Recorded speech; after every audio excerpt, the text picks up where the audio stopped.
The NHRA Powerade Drag Racing Series provides the fastest racing on the planet. These drivers all have two things in common: the desire to compete and sheer guts. Whether it's 180 miles an hour on a Pro Stock motorcycle, 200 plus in a Pro Stocker, or 330 in a Nitro Top Fuel or funny car, what can appear to be just another run can in an instant turn to sheer mayhem.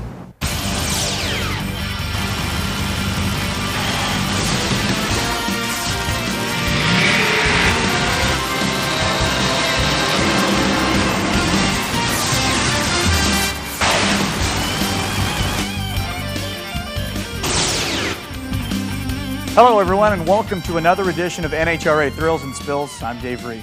We're coming to you from a simply amazing facility, the Wally Parks NHRA Motorsports Museum in Pomona, California. For the next 30 minutes, it will be our home as we take you on some wild rides with the fastest racers on the planet. We'll get you closer to some of these powerful machines when they run like a dream and when that dream turns into a nightmare. Keep in mind, no matter how scary things may look, what you're about to see, nobody was injured, and that's the best news of all. So having said that, what do you say we get cracking with some high-impact NHRA action?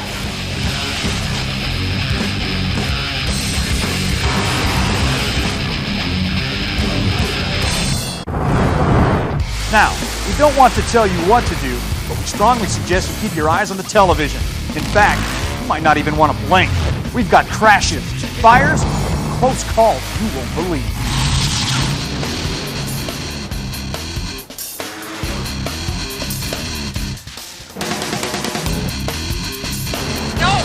Huge crash for Dixon.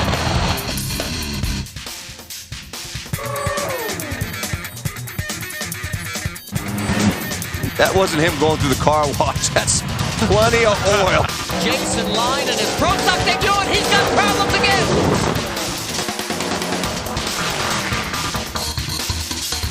Here goes Cap in trouble. Man, he is just living.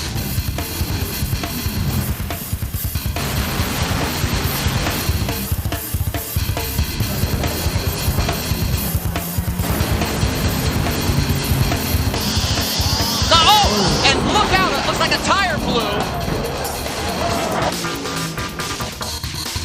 Literally just lifted it right off of the frame.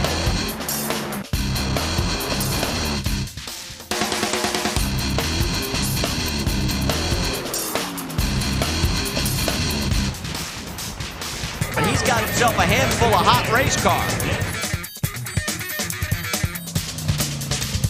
The 2006 U.S. Nationals in Indianapolis. Ron Krischer takes on B. Gaines in the second round of Pro Stock. Krischer loses the race, then loses control of his race car. The crash was one of the most frightening of the season, but the roll cage and safety equipment did their jobs. Krischer lived to race another day and had one heck of a story to tell.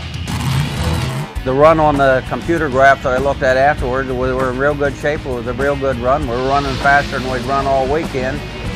The thing was smooth, it wasn't out of control, the clutch was right, we got to high gear, and we got into something just short of 1,000 feet. The tires spun up and the car jerked right and left in about a quarter of a second and was gone. Oh my, what a crash. What happened there? All of a sudden the car just goes hard left. It just happened that fast. I threw the chutes as soon as it squiggled the first time, because the tires started to rattle and you knew you were going to have a problem. But as the car started to turn and roll, the chute bags didn't open. They just kind of floated along with the car. It was almost like a cartoon. You hit the wall like Wile E. Coyote and then the chutes opened and fell down. But it did save me because we'd just still been going and I was knocked unconscious and that thing wasn't going to slow down. It was just going to keep on going. So the chutes did make a difference till they burned off. Now remember, there isn't basically any downforces on these Pro Stock cars, so when that thing drifts and you snap out of the throttle, it just brings that back end around and then probably rotate onto that right tire and then just drove it left. What I remember is the car starting to go a little bit crooked and reaching up to grab the chutes, and that's as much as I remembered while I was in the helicopter going to the hospital.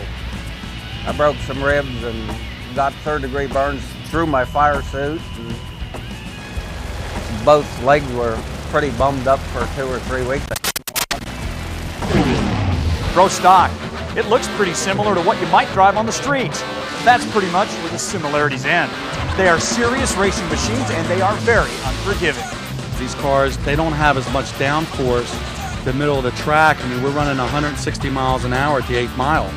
So it's real important to keep these things straight. Now, obviously, you saw what happened to Dave Northrup at Maple Grove. He got a little bit out of the groove, not even 4 or 5 inches, and the car literally shot to the left and went up on his roof. So it was really a bad deal. So it's really important to keep these in the groove. And, you know, the NHRA does a good job keeping these tracks sprayed, but once in a while, you'll see something freak happen where they get out of shape real bad. And when they get out of shape real bad, it all happens really quick.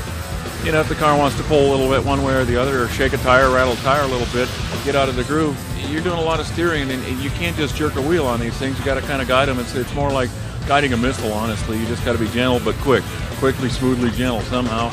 In the middle of all that, you're trying to shift gears 5 times in 4 seconds. You know, by the time we get to the first 8th mile, which is about 4.5 seconds for us, we've shifted all 5 gears. So, and you've got to hit it within 100 RPM of your target RPM. So it's just a lot going on. You know, you've got to concentrate straight ahead on the racetrack, concentrate on that shift light and hit that, you know, dead on the gun, and keep the car straight and in the groove, because if we get, you know, 6 inches out of the groove, they break traction, and then they just don't want to ever come back to the groove, and you got your hands full, and you'll see a lot of them go upside down. So they can be a wreck when they're out of the groove. Coming up, Bruce Pedregon tells us what it's like to sit in an inferno 300 miles an hour. And we dissect one of the most horrifying crashes in the history of the sport. When NHRA Thrills and Spills continues. Now baseboard explodes into a ball of fire. Very, not a good feeling, claustrophobic. You know, you feel like you want to get the car stopped. You saw the car erupt into flames. The main thing is keep your composure and, you know, just go with it. You know, kind of just ride it out. Welcome back to NHRA Thrills and Spills. You know, it's hard for a lot of us to imagine being strapped inside the tight confines of a fuel-funny car like John Force's 2003 championship ride and then going 300 miles an hour. Now imagine being in here when everything around you bursts into flames. Unfortunately, it's a feeling Bruce Pedregon got to know all too well in 2006. When you jump in a funny car, any kind of car, race car for that matter, you need to prepare for the worst. You know, whether that's pedal in the car might smoke the tires, or it might get sideways, it might blow a tire.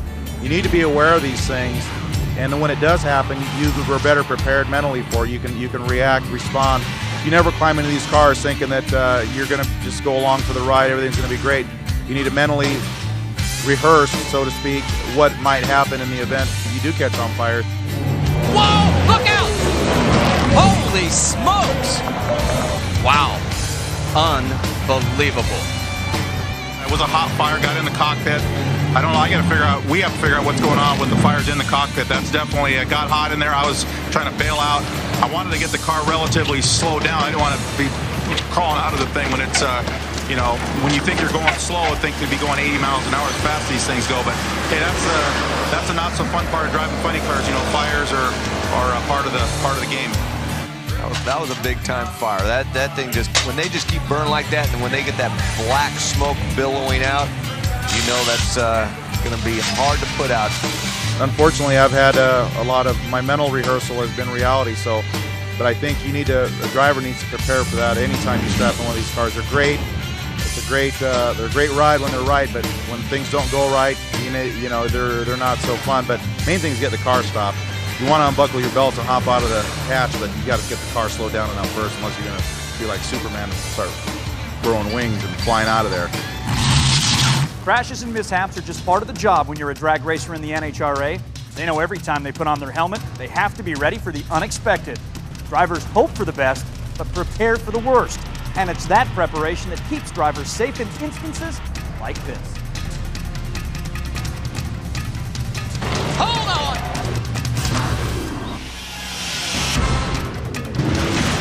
Oh, Palmer explodes the motor and it cuts the tire, and he is hanging on. Oh, Selzy blows it up, Whoa, look out!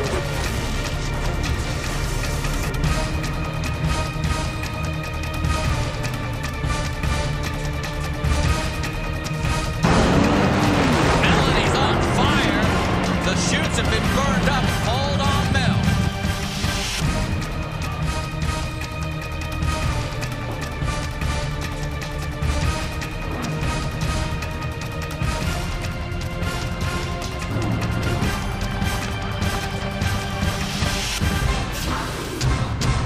We see drivers make hundreds of runs every weekend in these nitro-breathing Top Fuel and Funny cars, and they make it look so easy. But let me tell you, it's not just a matter of simply stepping on the gas.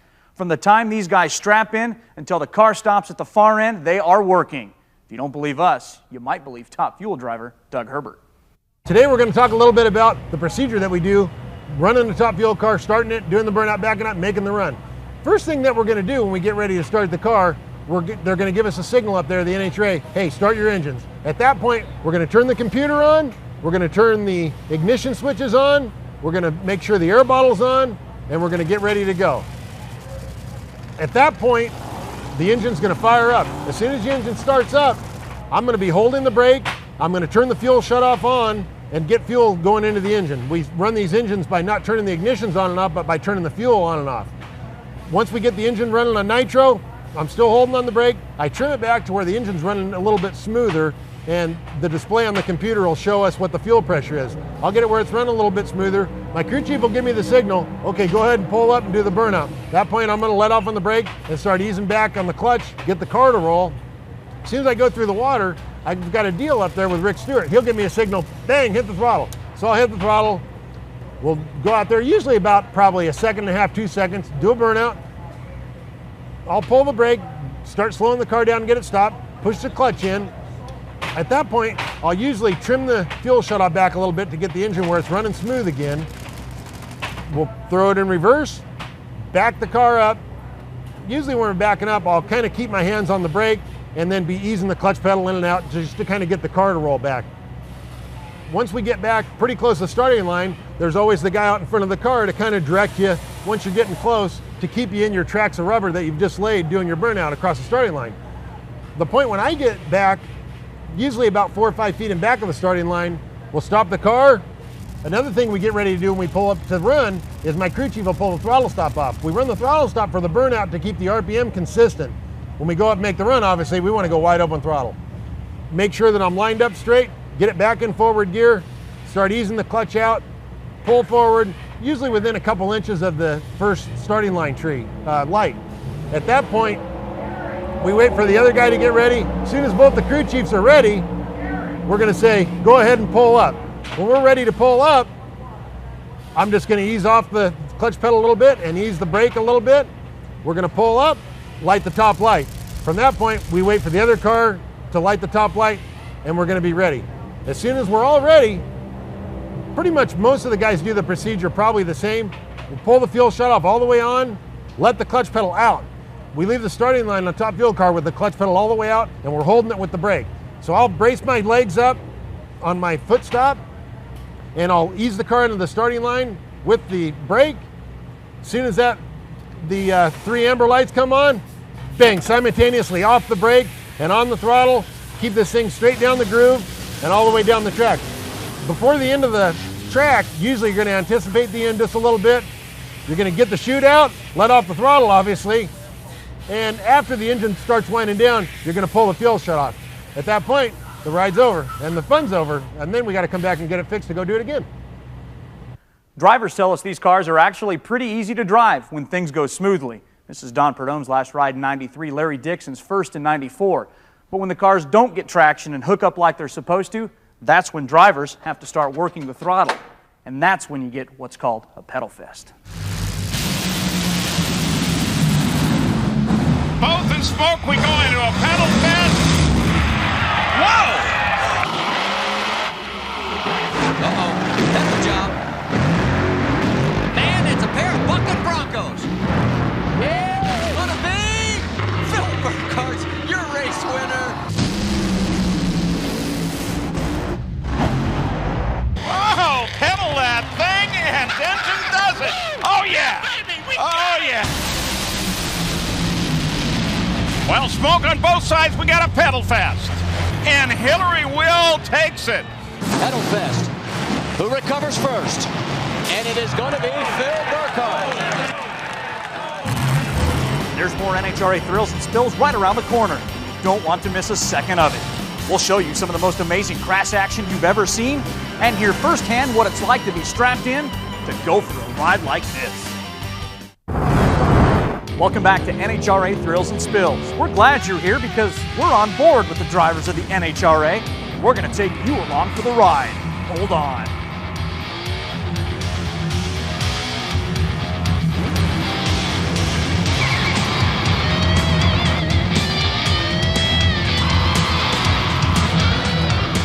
April 2006, Corey McLenithan is attempting to qualify for the Top Fuel field in Bristol, Tennessee.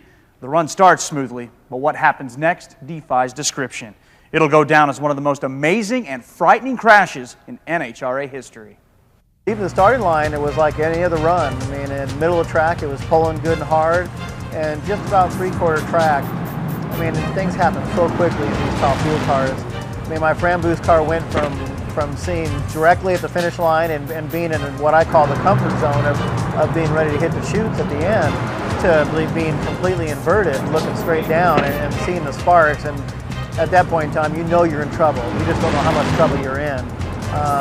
It spun around so quick on me, I had no idea where I was on the racetrack, other than be able to see the white wall and seeing the blacktop, and the couple hits that it took, especially the one to the back, definitely got my attention. I hit that wall and it was thinking, okay, it's going to stop here. Swung back around into the fire again, but knowing that I had all the safety stuff on, knowing that it was coming to a stop, my hand was on the belts, you know, ready to stop and get out of the car. But when it's happening, that first hit happens so quickly. But after that, it's all that scraping and knowing, you know, you're seeing the fire and being involved in it. Things slow down, and you're waiting for that last stop, just waiting for it to happen, hoping not to hit the driver next to you, not knowing exactly which wall I was against. You know, all I could see was blacktop and white wall, blacktop and white wall. So you don't know exactly where you are, but it seems like an eternity for waiting for the car to stop. Corey McLenithan in Friday night qualifying literally cut the car in half. They've brought a new car in, they've got it assembled, and he's going to run. It's the only thing I've ever done. It's my passion. It's something I love very much. So the sooner the better for me to get back on the horse, basically. Get back in that race car and go out and do my job. Corey McLenithan's crash wasn't the first of its kind in Top Fuel. In the last few years, we've seen some remarkably similar incidents, all involving chassis that seem to just break in half. How does it happen? 22-time national event winner and ESPN analyst Mike Dunn shows us. Well, over the years, we've seen some pretty catastrophic chassis failures on the Top Fuel dragsters. Well, to understand how that happens, first I think you have to understand how a Top Fuel dragster works. Basically, it's a 300-inch wheelbase race car with a front wing and a rear wing. The front wing will create about 1,600 to 1,800 pounds downforce at speed. The main purpose of that is to keep the front wheels on the ground so the driver can steer. Then you go back to the rear wing of the race car. It creates about 7,000 pounds of downforce, and the purpose of that is obviously to keep those rear tires planted to allow the maximum amount of traction. Now, the Top Fuel chassis is basically in three parts. You have the driver cockpit area, also known as the footbox, where the driver sits. Obviously, you see a lot of tubing here for safety reasons to keep the driver safe in the event of a crash. Very strong area. Then you have the front half of the chassis. You can see much less tubing, a little bit thinner tubing. That allows the chassis to be able to get the flex that it needs to be able to accelerate down the track. You have the back half of the chassis where basically you have the engine and the drivetrain connected to the driver compartment. Now, what happens when these engines are making 8,000 horsepower and the amount of torque that they make, they're trying to pretty much rotate the rear end around, especially with all that wing downforce. When that happens, it puts a lot of stress on the chassis where it connects to the driver area, mainly on that bottom tube and the top tube, and you can see failure from all that stress on these chassis. And of course, the NHRA is always looking to improve the safety of these cars. In the area of the tubing, there's a couple of things they're looking at. Heat treating the tubing to make the tubing stronger, also the diameter of the tubing, and the thickness of the tubing, the wall thickness. And of course, as with everything on these race cars, it's an ever-evolving process. Stay right there on the edge of your seat. We're just getting started. There's still a ton of crash bang action ahead. You'll flip for NHRA Thrills and Spills. Welcome back to NHRA Thrills and Spills. Haven't had enough yet? Good, because we still have a lot more breathtaking footage to show you. Better fasten your seatbelt.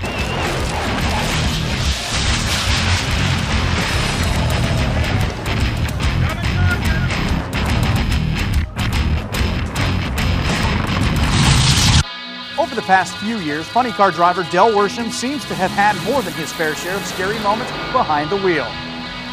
We've seen his Mountain Dew body blown sky high in Chicago.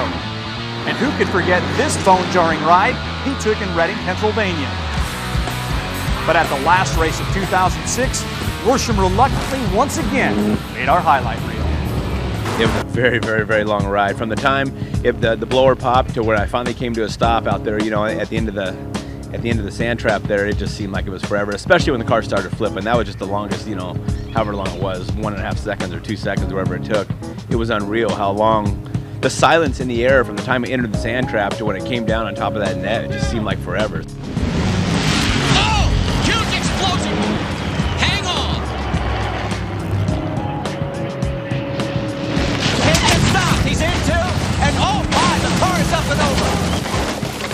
The tin work and dash work of the car had gone up in front of the windshield. I couldn't see where I was going at that point. I had zero vision and no parachute. So I'm on the brakes and the car's just hopping along, and I felt it hit the guardrail the first time in the wall, which was actually kind of nice because it did scrub some speed off it, and you can feel scrubbing speed off.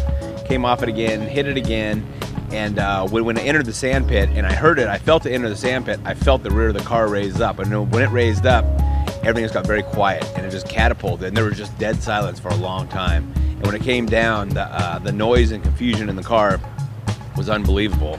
Then it got quiet again. It must have been the second time it was flipping over, you know, and when it came down the second time, again, it was just utter chaos in the car. I was just like, what is going on here? And finally, shortly after that, it came to a stop, and at first I thought maybe I was upside down because all the sand was in my helmet from hitting, but I was actually right side up, and I kind of looked around and looked down and felt my legs and saw I was at least what I thought was okay at the time, and unbuckled myself, jumped out, and just started looking for an ambulance. On our NHRA Powerade Series telecast, we've featured top fuel driver David Grubnick in a segment we call Grubby's Garage. And boy, does Grubby make it look easy. As you can see from this piece, he is flawless every time. You've probably heard the term drop cylinder used a lot in our sport. Now, what that essentially means is that cylinder is seized to support combustion. Really? Then spit it out. This week, I'd like to talk to you. The other thing is that's very hard is the other thing that's very hard is me getting this out. Combustion. You see, it's a lot more difficult to light. This makes it even more difficult to just about nailed it. You take 482. Really? What's that? Let's go again. Is that right? Did it sound right? Very difficult job to keep these motors running on all 8, and the crew chiefs do a good job doing it. That one sucked. Let's go with the other 2. That's all the time we have for NHRA Thrills and Spills from the Wally Parks NHRA Motorsport Museum. Quick reminder, if you're ever in the LA area, be sure to put this place on your itinerary. It'll be worth it. May have been a bumpy one, but thanks a lot for coming along for the ride. I'm Dave Reed. NHRA Thrills and Spills is a presentation of ESPN.